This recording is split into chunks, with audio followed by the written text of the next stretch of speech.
आज हुआ कांग्रेस अध्यक्ष पद का चुनाव और नतीजों के लिए है अब 19 अक्टूबर का इंतजार। इसी के साथ आखिरकार लंबे अरसे के बाद गांधी परिवार का नहीं बल्कि दूसरा चेहरा संभालेगा पार्टी की कमान, जो हो सकते हैं शशि थरूर या फिर मल्लिकार्जुन खड़गे।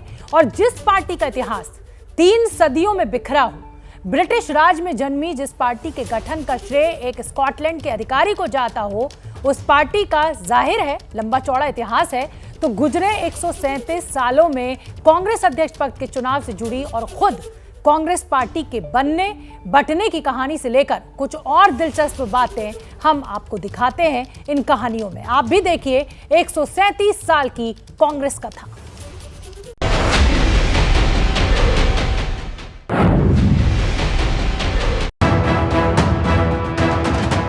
देश की सबसे पुरानी राजनीतिक पार्टी कांग्रेस में आखिरकार अध्यक्ष पद का चुनाव हुआ और अध्यक्ष चुनने की ये प्रक्रिया कांग्रेस पार्टी में 22 साल के बाद हुई।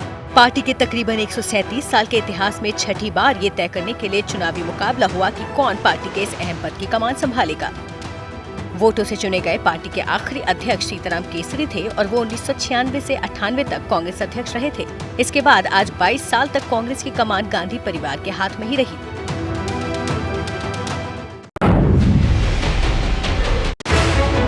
कांग्रेस पार्टी का जन्म 28 दिसंबर 1885 में हुआ था और पार्टी की स्थापना की थी स्कॉटलैंड के एक रिटायर्ड अधिकारी A.O. ह्यूम यानी एलन ऑक्टेवियन ह्यूम ने।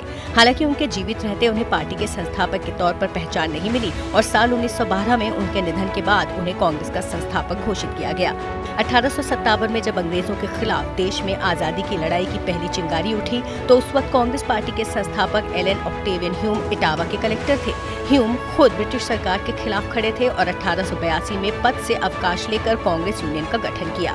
देश की आजादी के संघर्ष से जुड़े सबसे मशहूर और जाने माने लोग इसी कांग्रेस का हिस्सा थे। गांधी, नेहरू से लेकर सरदार पटेल और राजेंद्र प्रसाद तक आजादी की लड़ाई में आम हिंदुस्तानियों की नुमाइंदगी करने वाली पार्टी ने देश को एकता के सूत्र में बांधने की कोशिश की थी।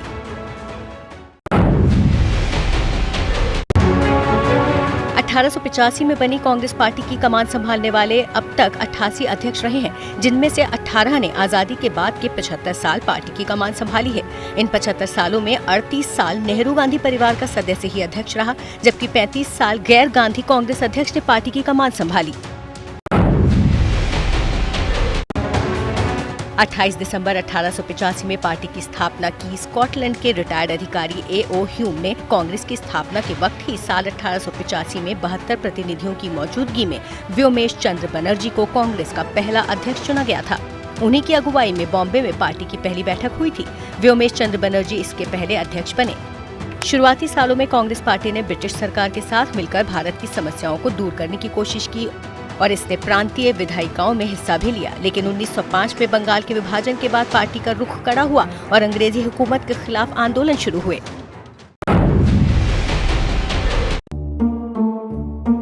कांग्रेस पार्टी बनने के पिछले 137 सालों में से कुल 88 बार पार्टी की कमान चुने गए अध्यक्ष को सौंपी गई। हालांकि पिछले 22 साल में से राहुल गांधी के सिर्फ 2 साल छोड़ दें तो कमान नेहरू गांधी परिवार की बहू सोनिया गांधी के हाथ में रही है। नेहरू गांधी परिवार से सबसे पहले साल 1951 में जवाहरलाल नेहरू ने अध्यक्ष पद संभाला था। इसके बाद इंदिरा गांधी, राजीव गांधी, सोनिया गांधी और राहुल गांधी अध्यक्ष बने।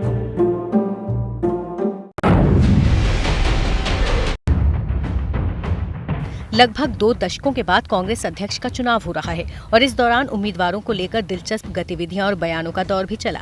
लेकिन कांग्रेस के इतिहास में पहले भी ऐसे मौके आए जब कांग्रेस अध्यक्ष का चुनाव सुर्खियों में रहा।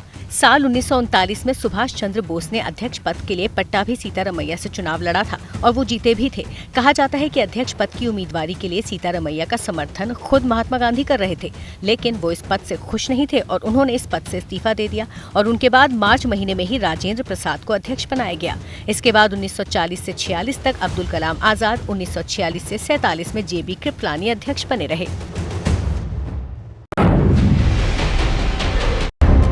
जब देश आजाद हुआ तो उसके बाद पट्टाभी सीतारमैया कांग्रेस के अध्यक्ष पद का भार संभाल रहे थे। लेकिन साल 1950 में कांग्रेस अध्यक्ष पद के चुनाव हुए और इस चुनाव में पूर्व प्रधानमंत्री जवाहरलाल नेहरू ने JB कृपलानी का समर्थन किया। उनके सामने उम्मीदवारी के लिए खड़े हुए पुरुषोत्तम टंडन। पंडित नेहरू के समर्थन के बावजूद जेबी कृपलानी को हार मिली और पुरुषोत्तम टंडन जीत गए।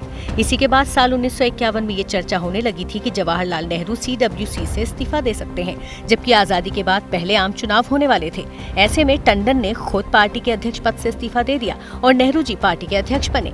इसके बाद 1954 तक वो ही पार्टी के अध्यक्ष रहे। इसके बाद UN धेवार, इंदिरा गांधी और नीलम संजीव रेड्डी जैसे नेताओं को अध्यक्ष पद का भार मिला।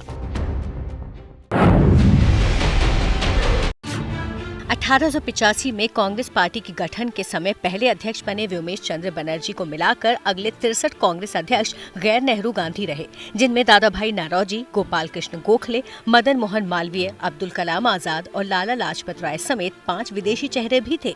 इनमें शामिल थे 1888 में चुने गए जॉर्ज यूल, 1889 में कांग्रेस अध्यक्ष चुने गए विलियम वेडरबर्न, जिनका पार्टी गठित करने में A.O. ह्यूम के साथ बड़ा रोल था। इसके अलावा 1894 में एल्फ्रेड वेब, 1904 में हेनरी कॉटन और 1917 में एनी बेसेंट, जिनका भारत के स्वतंत्रता आंदोलन में भी अहम योगदान रहा।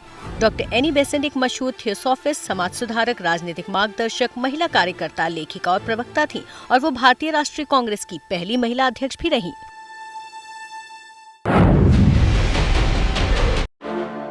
1915 में महात्मा गांधी दक्षिण अफ्रीका से भारत लौटे थे। 1919 में असहयोग आंदोलन से गांधी जी राजनीति में आए। उसके बाद बस कांग्रेस का मतलब गांधी ही हो गया।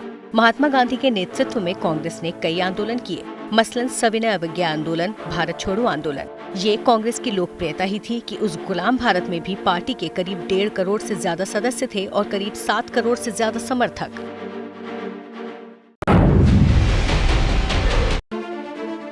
जवाहरलाल नेहरू की बेटी इंदिरा गांधी 1966 में देश की पहली महिला प्रधानमंत्री बनी थी और इस बीच 1969 में ही जब वो PM थीं, उस समय कांग्रेस में कुछ बुजुर्ग नेताओं का सिंडिकेट हावी था। इंदिरा गांधी की भूमिका राम मनोहर लोहिया के शब्दों में गूंगी गुड़िया से ज्यादा नहीं थी। पार्टी में उनको सुनने वाले बहुत कम थे। इंदिरा चाहती थी कि VV गिरी को राष्ट्रपति बनना चाहिए। हर पार्टी में सक्रिय सिंडिकेट ने नीलम संजीव रेड्डी को राष्ट्रपति पद का उम्मीदवार बनवाया था। तब इंदिरा गांधी ने बगावत कर दी और रेड्डी हार गए। मोरारजी देसाई को वित्त मंत्री पद से हटाए जाने के बाद से ही सिंडिकेट के नेता इंदिरा से नाराज थे। कांग्रेस के उस समय के अध्यक्ष S निजलिंगप्पा के खिलाफ सिग्नेचर कैंपेन शुरू हो गया। इंदिरा भी अलग अलग राज्यों में जाकर कांग्रेसियों को अपने पक्ष में लामबंद कर रही थी। इंदिरा समर्थकों ने स्पेशल कांग्रेस सेशन बुलाने की मांग की ताकि नया प्रेसिडेंट चुना जा सके। गुस्से में निजलिंगप्पा ने इंदिरा को ओपन लेटर लिखा और इंटरनल डेमोक्रेसी खत्म करने का आरोप लगाया। इंदिरा ने भी निजलिंगप्पा की बैठकों में भाग लेना बंद कर दिया। कांग्रेस वर्किंग कमेटी की 2 अलग अलग जगहों पर मीटिंग हुई, एक प्रधानमंत्री आवास में और दूसरी कांग्रेस के जंतर मंतर रोड कार्यालय में। कांग्रेस कार्यालय में हुई मीटिंग में इंदिरा को पार्टी की प्राथमिक सदस्यता से निकाल दिया गया और संसदीय दल से कहा गया कि वो अपना नया नेता चुन ले। इंदिरा ने कांग्रेस के 2 टुकड़े कर दिए। इंदिरा की पार्टी का नाम रखा गया कांग्रेस R और दूसरी पार्टी हो गई कांग्रेस O। तब इंदिरा ने CPI और DMK की मदद से कांग्रेस O के अविश्वास प्रस्ताव को गिरा दिया। आजादी के बाद कांग्रेस कई बार विभाजित हुई। करीब 50 नई पार्टियां इस संगठन से निकलकर बनी। इनमें से कई निष्क्रिय हो गए तो कईयों का INC और जनता पार्टी में विलय हो गया। कांग्रेस का सबसे बड़ा विभाजन 1967 में हुआ जब इंदिरा गांधी ने अपनी अलग पार्टी बनाई जिसका नाम INC-R रखा। 1971 के चुनाव के बाद चुनाव आयोग ने इसका नाम INC कर दिया, जो आज की कांग्रेस है।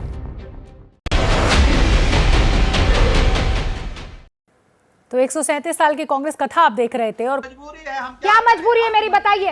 मैं अभी आपको बताती हूँ कि मैंने ओए होए होए होए नमकीन के चटकारे लेते हुए टकटकी मार के डिबेट शो को पॉज रिपीट कर कर के देख रहे हैं जोगिंदर जी।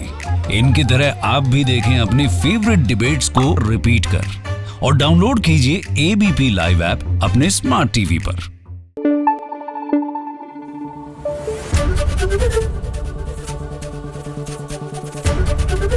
ABP न्यूज आपको रखे आगे।